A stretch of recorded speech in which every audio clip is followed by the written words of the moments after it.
Fala pessoal, Thiago Silva aqui da OneCI e esse é o primeiro vídeo, tá, da série sobre containers, tá? Por que eu não falo série sobre Docker? Porque assim, embora a gente vá usar Docker, muita coisa que a gente vai ver aqui vai servir para qualquer gerenciador de containers. Então se você estiver usando Docker, Podman ou qualquer outro, você vai conseguir acompanhar também, né? E, bom, lembrando, isso aqui é uma coisa bem básica, porque a ideia, na verdade, é fazer um curso mais extensivo sobre Kubernetes. Como eu quero que você, por exemplo, se você é desenvolvedor, eu quero trabalhar com Kubernetes, mas para isso eu preciso saber minimamente ali trabalhar com containers, porque Kubernetes é para orquestrar container, né? Então você não vai conseguir trabalhar bem com Kubernetes se você não conhecer pelo menos ali o suficiente, né, de containers. Tá? Então esse é o primeiro vídeo e nesse vídeo a gente vai começar de um jeito bem simples, tá? O que são containers? Eu botei até aqui no Markdownzinho, bem simples, né? A ementa, vamos dizer assim, né? Desse vídeo. Então nesse vídeo a gente só vai abordar esses assuntos. Então o que é um container? Dito de forma bem simples. Se você for, na verdade, se você for olhar definições formais, você vai ver que ele cria uma camada de abstração sobre o sistema operacional, não sei o que. Complica um pouco, mas dito de forma bem simples, tá? Um container é um sistema isolado. Pensa numa máquina virtual. Sabe ali se você já usou VirtualBox ou qualquer outro tipo de virtualização.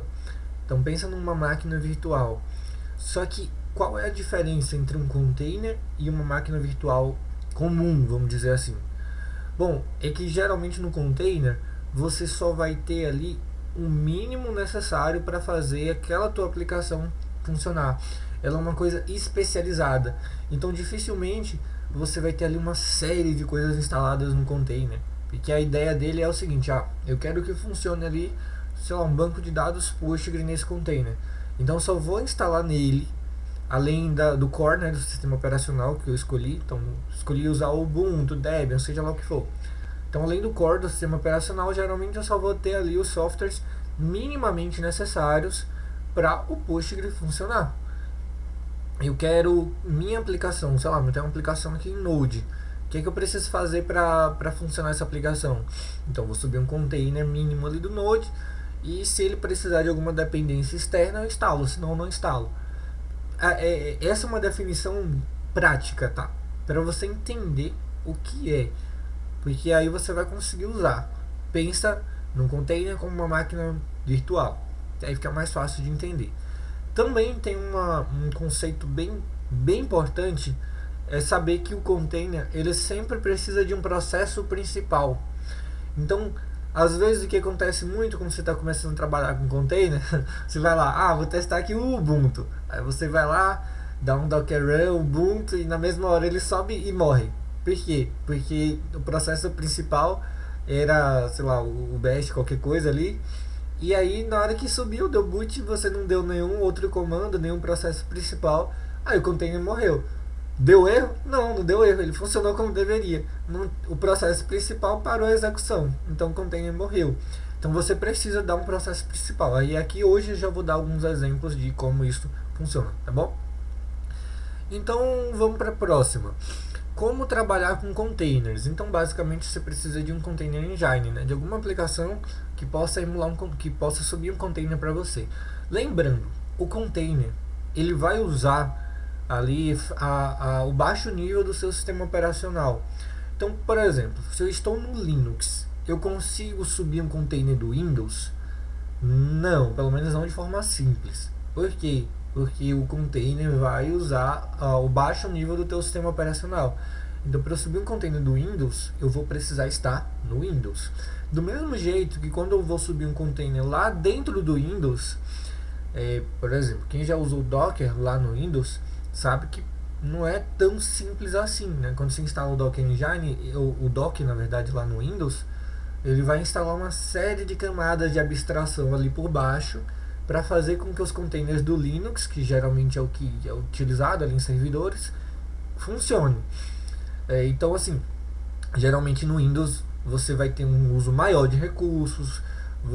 Se você não tiver uma máquina um pouquinho mais potente, vai ser um pouco difícil de usar, justamente porque eu tenho mais camadas ali por baixo para fazer o negócio funcionar. você pensa ali que eu tenho um mini kernel do Linux ali rodando por baixo dos panos para fazer o container funcionar, tá?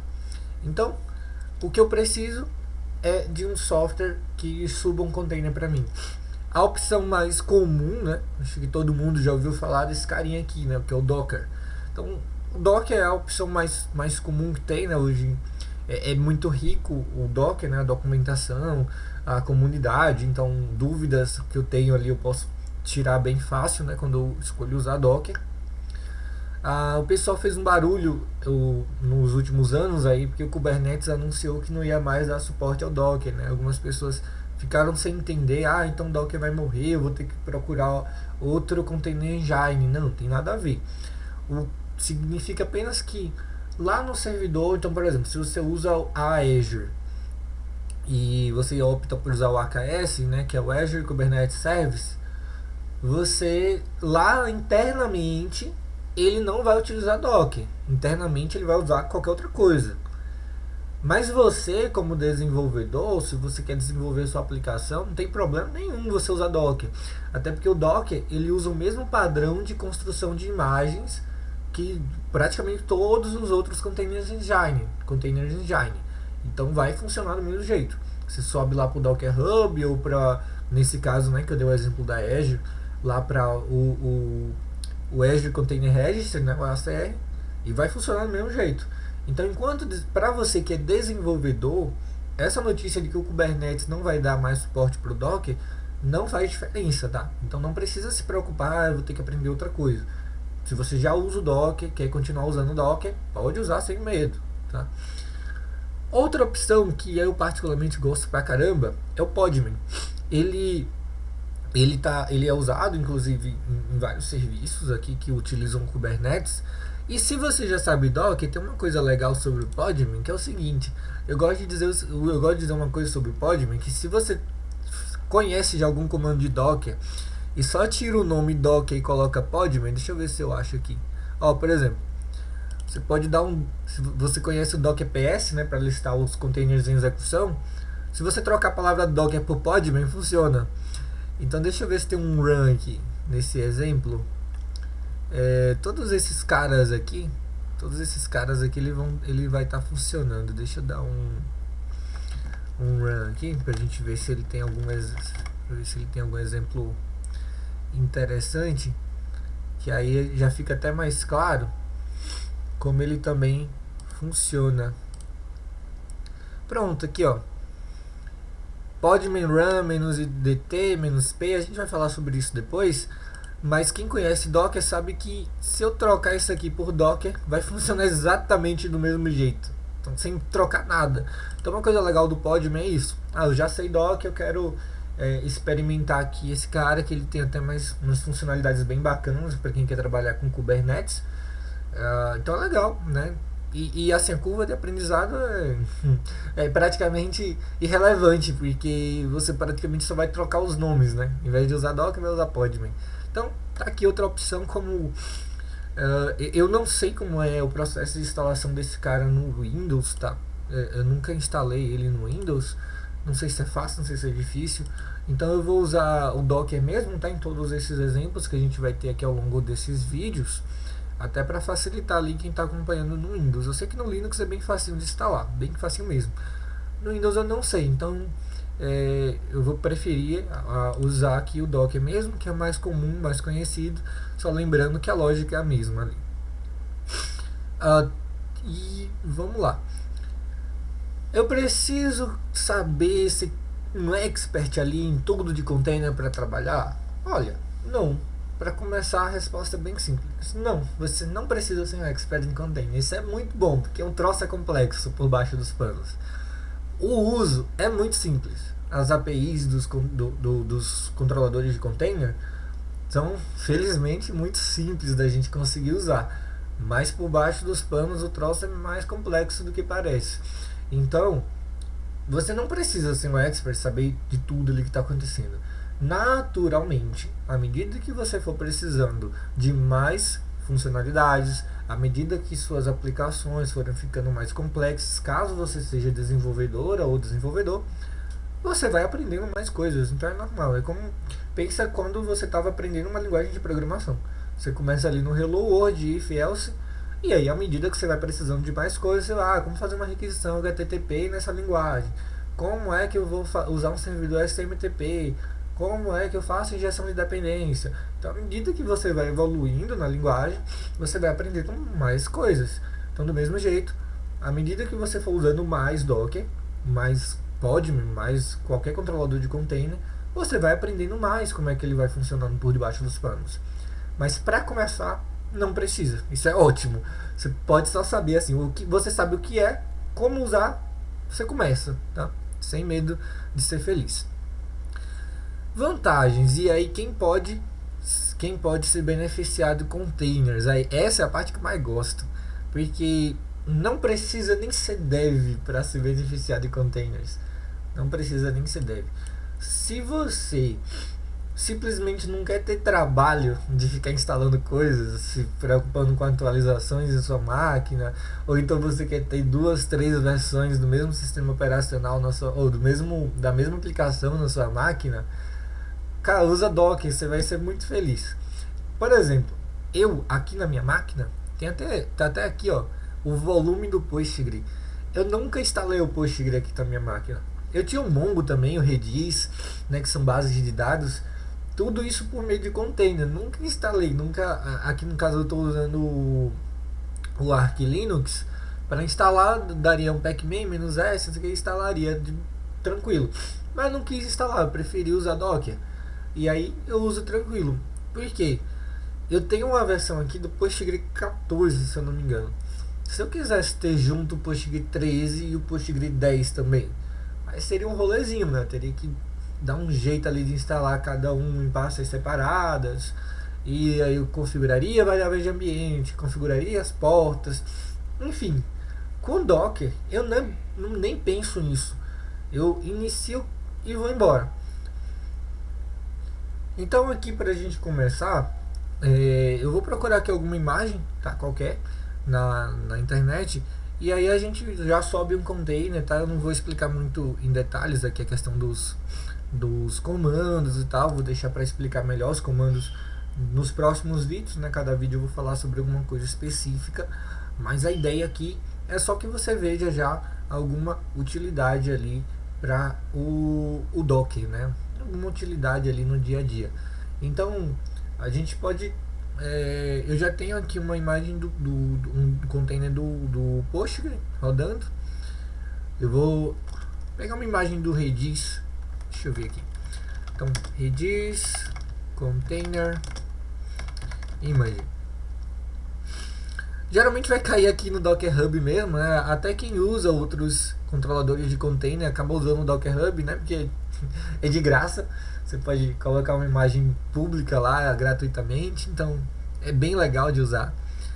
Copiar o nome da imagem aqui. Lembrando, tem várias tags, tá? A gente vai falar sobre tagueamento. Ó, tem até um exemplo aqui. Você pode até copiar esse exemplo. Só que eu só vou tirar esse "-d" aqui. Copiar esse exemplo todo e aí eu vou explicando aqui como é que a gente pode trabalhar com ela. Então, eu vou tirar esse "-d", tá? Porque quando você usa esse "-d", ele solta do terminal, detach. Então, eu vou tirar esse cara porque eu quero acompanhar a imagem. Aqui ele está dando um nome para o container, eu vou botar só container redis container e acabou. Só isso aqui mesmo tá bom demais para o nosso exemplo. Então, ó, eu não tenho essa imagem, né, do Redis baixada na minha máquina. Ele identificou e está fazendo o download. Mas se demorar muito eu corto o vídeo. E o que esse comando faz, né? Docker run inicia um container. A gente vai falar sobre esse comando depois e aí na verdade vai ser logo no próximo vídeo, tá? A gente vai falar sobre esse comando run. Ele é o core, vamos dizer assim. Sem ele você não consegue fazer mais nada, né? Todos os outros dependem dele. Então você vai dar um docker run e passar os parâmetros, né? O único parâmetro que ele espera é o nome da imagem. O segundo parâmetro obrigatório é, na verdade, o nome da imagem é o único parâmetro obrigatório e o segundo parâmetro ele é opcional. Tá, esse segundo parâmetro opcional é quando você não quer usar o processo principal da imagem, você quer usar outro processo. Agora, ele pode ter várias flagzinhas aqui. Então, eu poderia ter passado o nome dele, poderia não ter passado, era só para facilitar ali alguma coisa na minha vida. Terminou e já iniciou, tá aqui. Então, o Redis está rodando e ele não vai, eu não vou conseguir conectar ele porque eu não expus uma porta, né? Então, o Redis, eu nem lembro qual é a porta padrão do Redis, mas ele já tá rodando aqui. Tá aqui dizendo 6379. Se eu quisesse expor ele para eu usar de fato, eu poderia fazer isso aqui. Eu vou botar Redis Container 2, tá? Eu vou explicar isso aqui depois porque que eu vou fazer isso, porque eu também não quero usar o Docker RM para não bagunçar as coisas. Eu posso dizer assim, ó, quero expor a porta. Já perdi o número da porta de novo. 6379. Na minha porta 6379. Então, aqui é a porta do lado interna do container e aqui é a porta da minha máquina. Rodei. Agora sim, se eu tivesse um cliente do Redis aqui na minha máquina, eu acho que eu nem tenho, mas se eu tivesse um cliente do Redis aqui na minha máquina, eu já poderia conectar ele normal, como se eu tivesse instalado o Redis no meu sistema operacional, como se eu tivesse ido lá, baixado o programa, instalado e feito as configurações necessárias. Eu já posso sair usando aqui o Redis apontando lá para a porta que ele está rodando na minha máquina. Simples assim, sem precisar instalar nada. Essa é a coisa que eu mais gosto no Docker. Você não precisa em containers, né? Perdão, em containers em geral. Você, para usar uma aplicação, você não precisa mexer ali nas dependências do seu sistema operacional, não precisar deixar alguma coisa chumbada ali no seu sistema operacional. Você inicia e tchau, segue sua vida, né? Eu não quero ficar vendo esse terminal aqui, como é que eu faço? Cara, é só dar um "-d" aqui, ó. Se você der um "-d", né, eu vou botar em mais 3. Se você der um "-3", um "-d" aqui, pronto, iniciou o container, sumiu aqui do teu terminal. Você pode até fechar ele e usar ele normalmente. Esse negócio de Redis Container 2, Redis Container 3, não precisava ter feito, tá?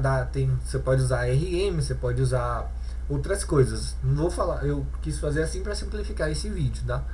Mas aí no próximo vídeo eu já vou abordar bem melhor o comando docker run, e aí a gente também dá prosseguimento depois nos outros vídeos, até a gente chegar num ponto que a gente já consiga começar Kubernetes, que aí eu já começo a outra série de vídeos sobre Kubernetes. Se você achou interessante e você quer continuar vendo esses vídeos, compartilha para as pessoas, avisa seus amigos, fala que tá tendo essa série de vídeos. Eu vou tentar publicar um toda semana, tá bom? E vamos lá, a gente segue junto para disseminar aí mais conhecimento. Tem muita coisa legal vindo aí. Aqui o ONCI está planejando série de vídeos, primeiramente de container, né, como esse, depois Kubernetes, CI/CD, né, até porque o ONCI, né, vem de Continuous Integration. Então a gente vai fazer várias séries de CI/CD. A gente tá pensando ali, tá no planejamento, né, fazer séries de vídeos sobre GitHub Actions, sobre a AWS Code Pipeline, Code Deploy, Code Commit, sobre Azure DevOps. Então tem muita coisa legal aí para vir. Talvez Jenkins também, enfim, ainda não tá definido se a gente vai falar de Jenkins, mas desses outros tá no cronograma nosso, tá bom? E depois também a gente vai fazer um vídeo falando realmente sobre a ONCI, o que é, né? Porque só brotou aqui no YouTube, né? O que é, né, qual é o nosso objetivo aqui, tudo direitinho, num vídeo separado, tá? Não quis poluir esse vídeo falando sobre isso para não misturar também as coisas. Então, pessoal, até mais e muito obrigado por estarem assistindo aqui.